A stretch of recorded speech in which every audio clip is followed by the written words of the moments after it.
Hey, John, how's it going? How you doing?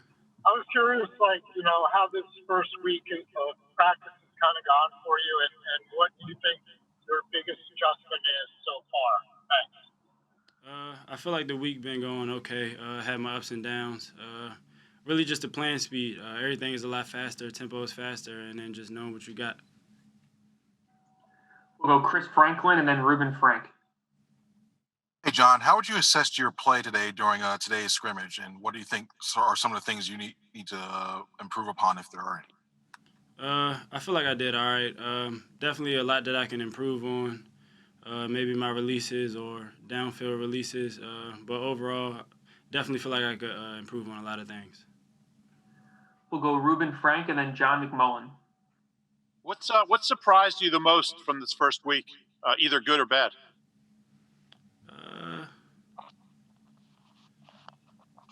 Nothing really surprised me. I kind of figured how things was gonna go from previous practices and everything, but I wouldn't say anything surprised me now.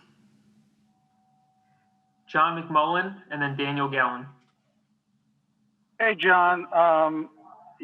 A couple of receivers were out today, so you got at least probably a few more reps with Carson than normal. How do you think you did, and how do you think that chemistry is coming along? I think I did okay for the plays that I was in. Chemistry definitely coming along well as far as timing and everything, so I feel like we got a lot of room to improve. Daniel Gallen and then Ed Kratz. What's it been like going up against guys like Darius Slay, Jalen Mills, Rodney McLeod in the secondary? How do you feel like that's helped you, in this week so far? Yeah, it's good to go against them because they're great players, and then you just got to be on top of everything you got to do, like your technique, releases off the line, and everything like that. Ed Kratz and then Rob Motti. Hi, John. This was really kind of your first taste of the NFL, I would think, today, as far as the intensity, a lot of game-type situations. What did you think of it? It was cool to actually get a feel for it. Get out there playing football again, like actually tackling to the ground and everything like that. But it felt good. It felt good to be back in the groove. Did you get any hard hits? That you absorbed today? Nah, I ain't get hit hard. Rob Motti and then Brandon Lee Gowton. Hey, John, was there a play at all this week that you recall, that you remember, that made you feel like, hey, man, I belong here. I'm one of these guys. I'm in the NFL. I could do this? No specific play. I come out here every day with the mindset of, getting better and that I should be in this position. Brandon Lee Gowton, and then we'll go back to Chris Franklin. Hey, John, there's a lot of young guys in that wide receiver room, obviously. What's the veteran leadership been like in there? Veteran leadership been great. Like D-Jack and Alshon, they help us a lot all the time. Any questions we got, they answer, and they always, giving us pointers on what we can improve on. Chris Franklin? Chris, you're on mute. Oh, Brandon got my question, so it was good. Sorry. Okay. Let's go to Bo Wolf. John, who's the worst singer among the rookies? They always good. How did you go about picking your song? I just went off a song that I knew very well. Do we have any more questions for John while we have him? It seems like you have a good early rapport with Carson Wentz. Did working out with him in the offseason kind of help with that, and do you feel that statement is accurate? I feel like it gave me a upper hand, and gave me another step forward. And so, me and Carson's connection, me and Jalen's connection is just already something we've worked on, and it's not new right now.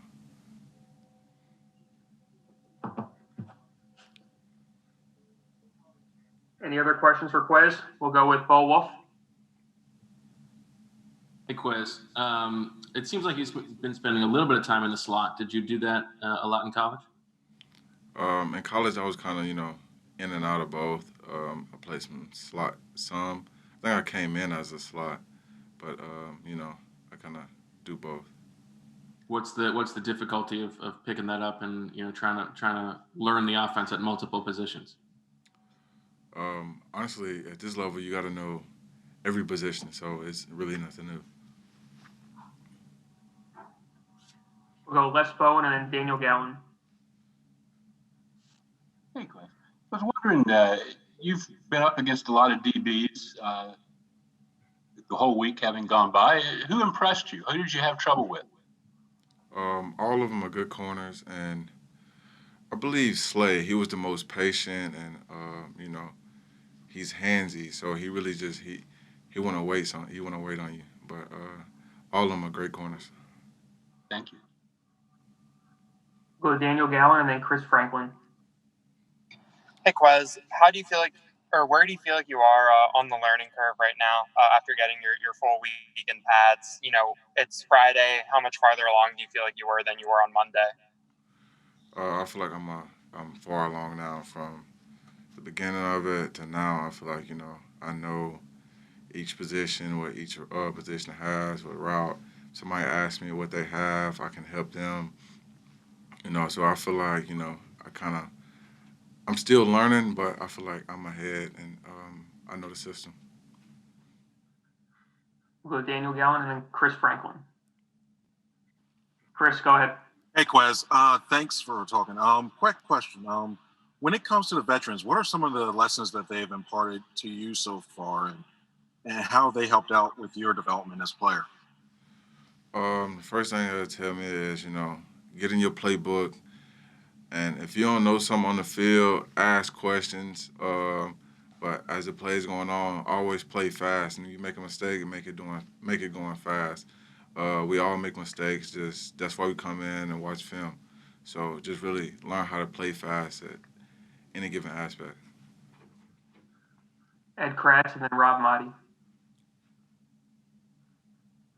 Hey, Quez, I asked John this before you came on, and this was really your first taste of the NFL. It was kind of like a lot of game situations out there. How did that feel, and how did that compare to anything that you practiced at Southern Miss? It was kind of we all worked on the same situations in college. Worked on 2-minute situations, backed up on the goal line, and stuff like that. It's really just having to come from being in the up tempo to slowing it down, getting back in the huddle, and then just moving around a lot. So it's really just a different pace and different format. But as far as your first taste of the NFL action, how did that feel for you to be out there and really competing for the first time as a pro? It felt pretty good. I'm ready for more. Thanks. Rob Motti and then Brandon Lee Gowton. Quez, what is your day like after practice when you're having any kind of questions about the playbook or any kind of questions at all? Like, how much time do you have to spend after practice putting in that work, making sure you understand how to play to do everything at each of those wide receiver spots? It does take time after practice. I asked some of the coaches. I asked Jason Devant really about different setups and in the slot. You got to work people different ways than you do on the outside. And when I had to go back to the hotel and stuff, I talked to some of the receivers, some of the other rookie receivers. And I talked to Jalen Hurts about what's this, what's that, and we really just we help each other and we grow together as one. Go Brandon Lee Gowton and then Martin Frank. Hey, Quez, what's the veteran leadership in the wide receiver room like, and do you have any examples of anything you've learned from those guys so far? They're always, gonna help you and look out for you, but they're not gonna wait on you hand and foot. Like, it's some stuff you gotta get up the pace on and stuff like that. But the leadership in the receiving room is really, you can't ask for nothing better. You got leaders that's gonna help you. If I want to call them late night, they'll answer or anything like that. So I feel like the leadership is pretty good. Go Martin Frank and then EJ Smith. Hey, Quez, I was curious. You've gone against obviously a bunch of the cornerbacks so far. Who has kind of like been the toughest to go against, and have you gone against any like the veterans like Darius Slay, and if so, like what kind of does he talk to you? Like what does he kind of tell you if he does? I went with Slay once, and after the play, he was just, telling me what I did good and telling me what I could have done better to affect him in a different way or anything like that. So really, I feel like with him, he's going to help you after the play, after the fact, if it's one-on-ones or whatever, he going to, coach you up or whatever, what you could have did better and anything like that. That's really probably one of the only veterans that I've been up against. And how much does that help you? I mean, getting it from a different perspective as opposed to like another wide receiver or something. Honestly, you kind of take heed to it. So, like, if he's teaching you about, what I could have did to affect him, then that shows, he actually trying to help the team, not just himself, not just to win. E.J. Smith and then Daniel Gallen. Hey Quez, I'm curious what the competition's been like with the other rookie receivers. Has somebody in particular been pushing you more than others, or? We all been pushing each other each day, every day. We just been coming out there and trying to put our best foot forward. Daniel Gallen and then Chris Franklin. Hey, Quez, in the media guide, one of the wide receivers that it says that you model your game after is Stephon Diggs. Jalen Reagor also has Stephon Diggs as a player he models his game after. John Hightower's said the same thing about Diggs. What is it about Stephon Diggs as a player, and then specifically for, I guess, guys of your age, your generation of wide receivers, why is he that guy for you guys? As you watch film and teach tape on Stephon, he's always open, and he finds different ways to get open. And that's really just the key to the game is separation. And that's what he do. Like, he's always separated from defenders, and he's always open. So it's hard not to model your game after that. Chris Franklin and then John McMullen. You mentioned earlier that Jason Avant has been helping you out. You leaned on him for information. What has Jason been like as a coach? Honestly, he's just like a older vet that's he's played the game, so he knows what situation we can get in and what coverages and looks we'll get.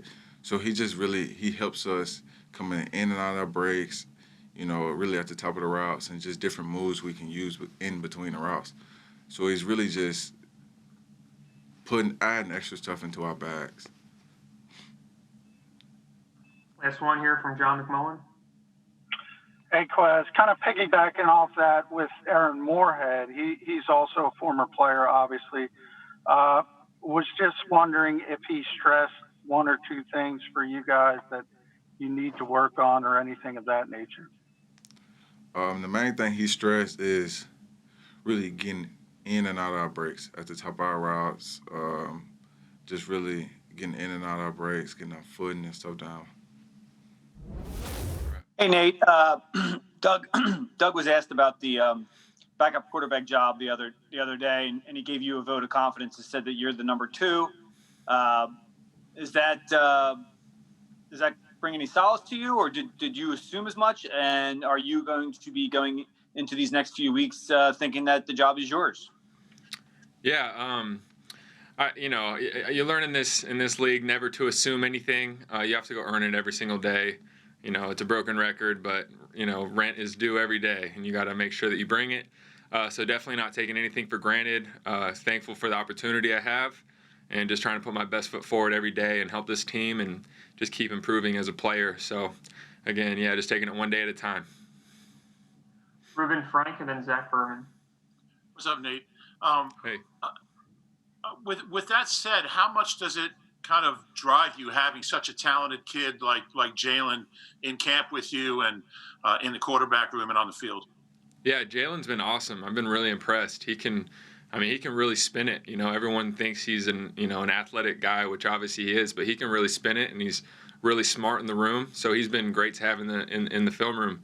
But I don't think anybody gets to this level by really comparing themselves or trying to, or looking over their shoulder or whatever it may be. I think everyone got here by having so much self-confidence and just, being a great teammate, but also working on bringing your own best to the team to help the team. So definitely don't feel like it's affected me much at all.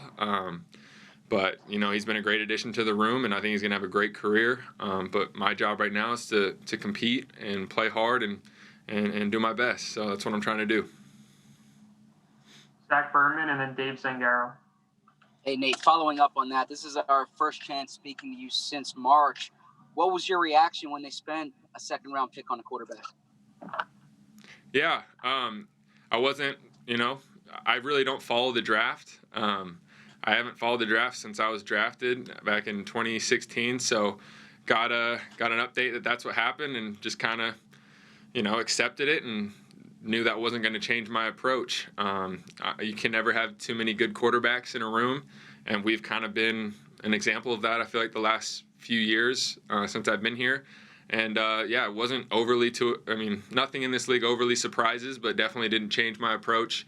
Knew that, I was still going to have a good opportunity and just needed to do my best and bring it every single day and help this team out. But, it's worked out. It's been a good quarterback room so far.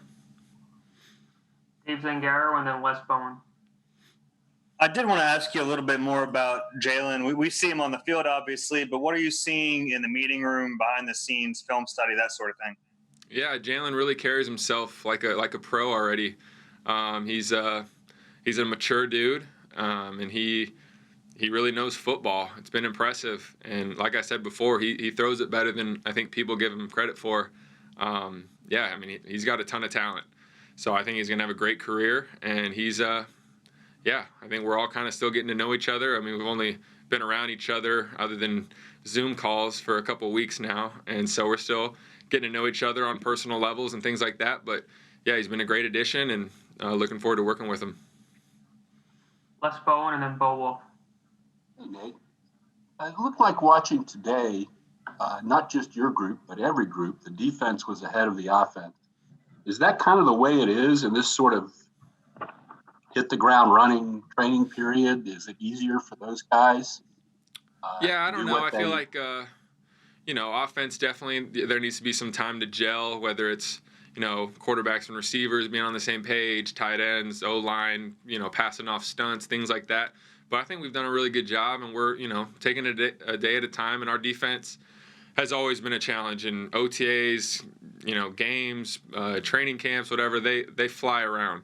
So they're not a passive defense. They're always aggressive. So you have to be on top of your stuff to get completions and to get the ball and be, alignment and assignment driven, like understand what we're doing, because, if there's a mess up on offense and one mess up on defense, it's probably going to expose the offense more than the defense, because they fly around so much.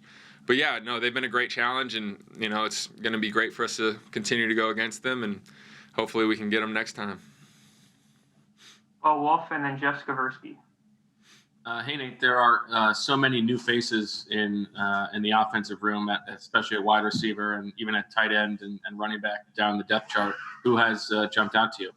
Yeah, it's like you said, a lot of new faces. Been, trying to still get everyone's name, but there have been some really impressive guys. Our scouting staff and front office has done an amazing job, because some of these receivers especially have been really, really impressive.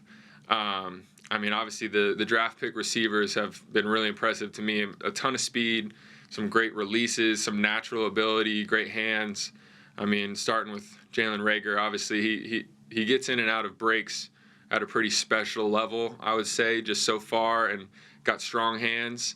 Quez and John Hightower have been really impressive too. Got a lot of juice and some great releases, and we're just all still trying to learn, be on the same page. And then I've also been really pumped with our running backs and tight ends, because they've, made some plays and getting in the right spot. And then, Stout obviously does a great job with the linemen.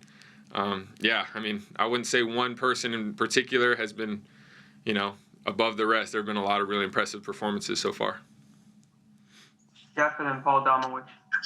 Hey, Nate, hope you're doing well. With the whole COVID situation, and obviously, how important the quarterback situation is, do you have to, in your head, be a little more, in a sense, ready to step in? Because, anything can happen. We've seen guys really out of nowhere in all the sports test positive for COVID, and they're being careful, and then one test could shut you down.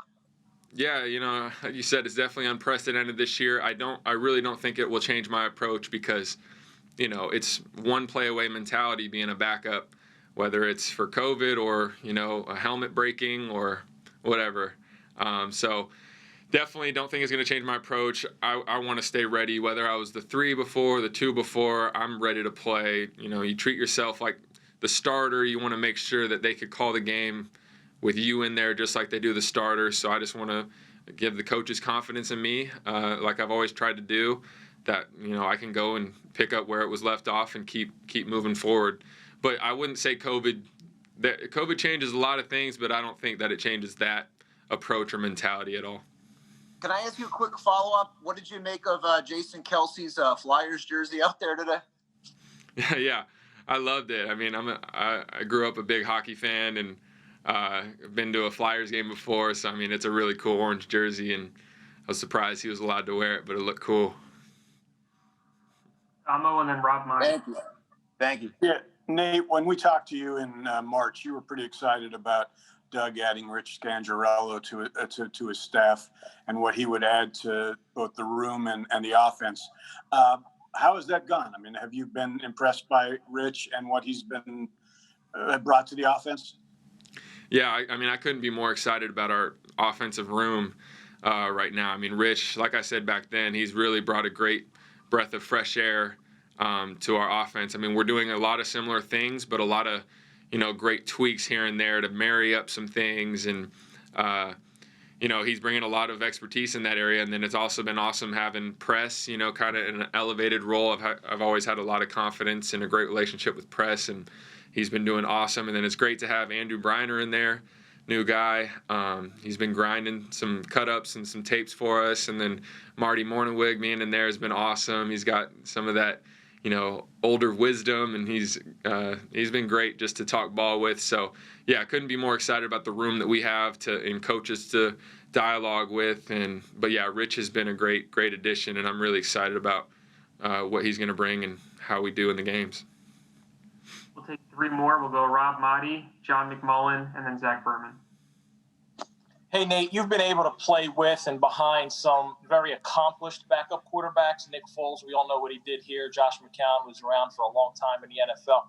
What have you learned most from guys like that as far as preparation? And you always know you're one play away, but what do you take from what they were able to do and how they were able to step in and be successful? Yeah, I think I've been around a ton of great quarterbacks in general, obviously, and great starters, great backups, great, everything. I think the number one thing is you can't try to be like somebody else. You have to be who you are and own who you are, because guys really respond to authenticity. And, I can't try to go out there and be exactly Carson or be exactly Nick or Josh or whatever. I got to go be myself, but make sure I'm prepared and make sure I know what my process is and how that works for me to go out and be successful. But it doesn't have to look like them.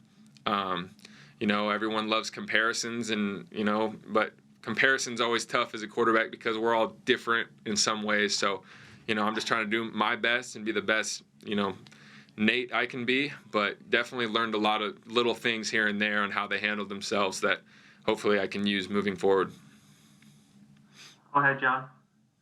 Hey, Nate, just wanted to rewind a little bit back to what you were talking about, Rich, and how many different names are there? You mentioned Andrew and Marty. How does the information funnel to you? Has that changed at all? Because there's a lot of voices in the passing game now. I really don't feel like it's changed. Doug obviously still has the strongest voice and has a lot of great insight, and he's really involved. And then Press really kind of runs the meetings and does an amazing job, as he's done last couple years. But more so than, having orders from a bunch of different coaches, it's a lot of good dialogue and discussion, and then we'll bring it all together and decide, hey, should we stamp this change? Should we change this? Should we do this way? But we talk about it. We kind of all are able to, see how it would work and then decide together if we're going to do it forward. But it's not like we have 5 different voices trying to learn what to do. It's been a really good dynamic so far. Last one here from Zach Berman. Hey, Nate, thinking back to that conversation in March after you signed, you talked about your long-term goal of starting. At the time, you obviously didn't know the preseason would be canceled. Best case scenario for the Eagles, Carson Wentz stays healthy and plays 16 games. How does that kind of shape into your career view, and what was your reaction when the preseason was canceled? Yeah, I mean, I didn't know what to expect with this fall, with the summer, with it all coming up. I didn't know if we'd have preseason, if, when the season, when we'd start camp. So I've just been trying to roll with the punches one day at a time. And like you said, it really doesn't change my approach for the long term. Obviously the hope is Carson plays all the snaps, and, I want to support him. But if I'm ever called upon, it's my job to be ready and prepared and play well and help this team win. So, yeah, I mean, I can't change some huge, drastic circumstances, differentials this year from the pandemic. I mean, and everyone's going through this situation right now. I'm not the only one. We all are.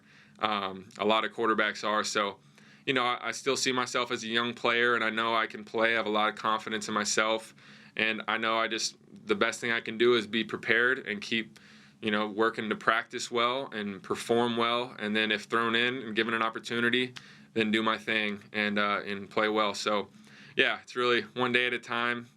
Obviously, you hate not having preseason for, getting some play time and with a lot of these young guys too, but we're definitely just going to make the most of it. And, I mean, even without preseason, Doug did a great job. Even today, it was an intense practice. It was an intense, move the ball scrimmage, and it felt like a game. Yeah, I mean, I wasn't getting hit, but it still felt real and felt like I was playing in a game. So really feel like that's helped to prepare me, and I think Doug's doing a great job, and everyone here is doing really well, getting guys prepared, and we got to do what we have to do. It's not ideal, but we're going to do it.